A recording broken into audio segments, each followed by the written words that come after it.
Je suis arrivé à la joaillerie par des voies multiples. À l'époque, j'étais assez artiste dans le dessin, dans la musique, etc. J'adore le travail du métal, j'adore les pierres, j'adore les objets, j'adore l'architecture, donc j'adore aussi construire des choses. Tout ça me parlait bien et je pensais que, vraiment qu'avec ce métier, j'arriverais forcément à créer des choses originales. Et c'est ce qui s'est passé en fait.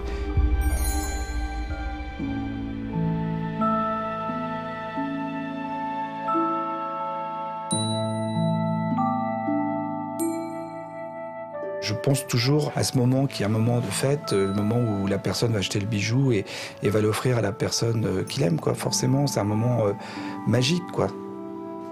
J'imagine toujours la personne qui monte les étages en courant pour se précipiter avec l'écrin dans la poche.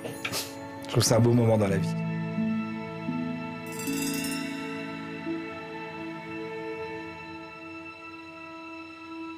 Les pierres me parlent, moi, quand j'ouvre un pli avec une pierre magnifique, je me sens très honoré d'ailleurs qu'on me confie une telle valeur et on se dit, bon bah là, avec une pierre comme ça, je peux pas me planter, là, faut que je fasse un truc top, quoi.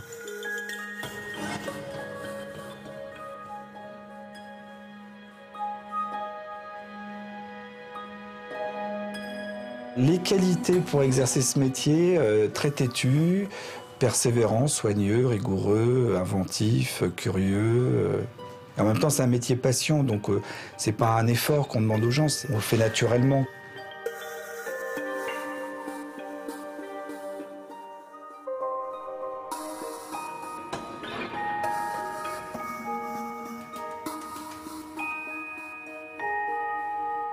L'établi est un endroit un peu privé, quoi. C'est chacun a sa façon d'organiser ses choses, il n'y a pas de règles vraiment, mais chacun a son organisation.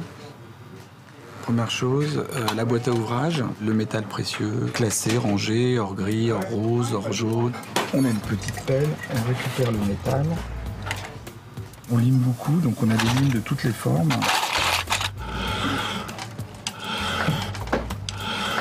On a des tas de formes d'émery. Le but, c'est d'aller partout. La scie.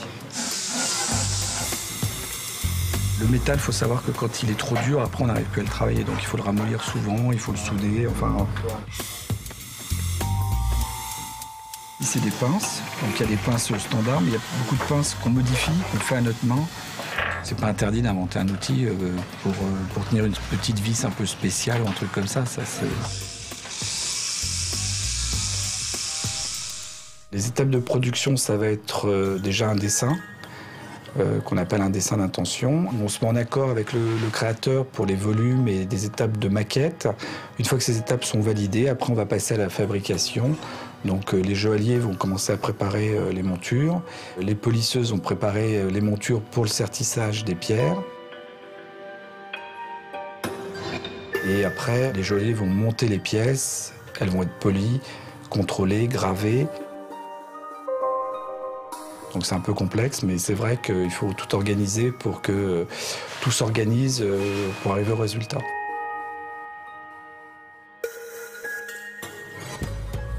J'ai eu un maître d'apprentissage au début, quand j'ai commencé, qui m'a bien formé. Et à mon tour maintenant de m'occuper de jeunes et de continuer et perpétuer ce travail qui est formidable.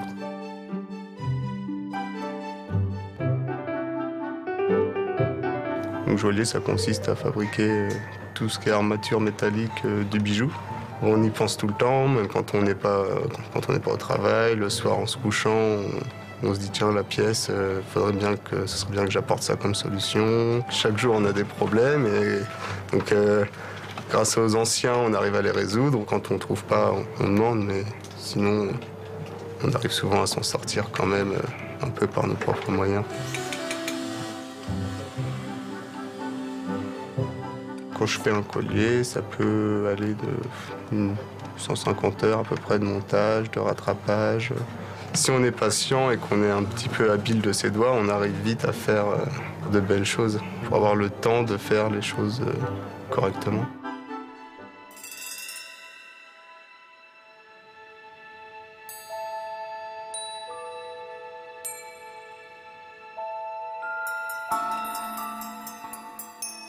Quand on a des pierres qui sont chères, d'être méticuleux, soigneux, c'est forcément ce qui fait les qualités d'un bon joaillier, quoi.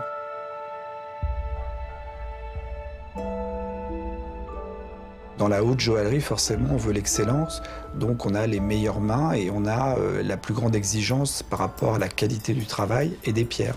On ne commence pas par la haute joaillerie en général, on commence forcément par la bijouterie, puis on devient joaillier, et puis si un jour on a vraiment des aptitudes, on peut accéder à la haute joaillerie.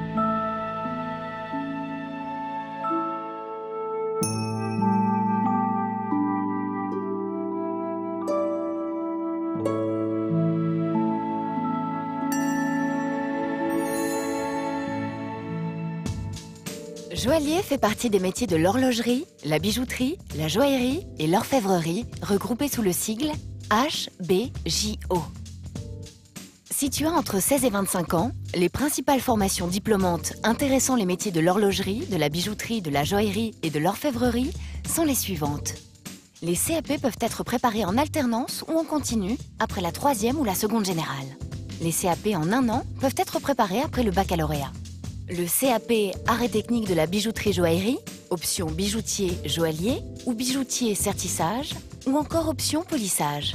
Le CAP Art du bijou et du joyau, le CAP sertissage en haute joaillerie, le CAP orfèvre, option monteur en orfèvrerie, tourneur-repousseur, polisseur ou encore planeur en orfèvrerie. Tu peux préparer en 1 an, après l'obtention du CAP, un diplôme mention complémentaire de joaillerie, puis 3 BMA, brevet des métiers d'art.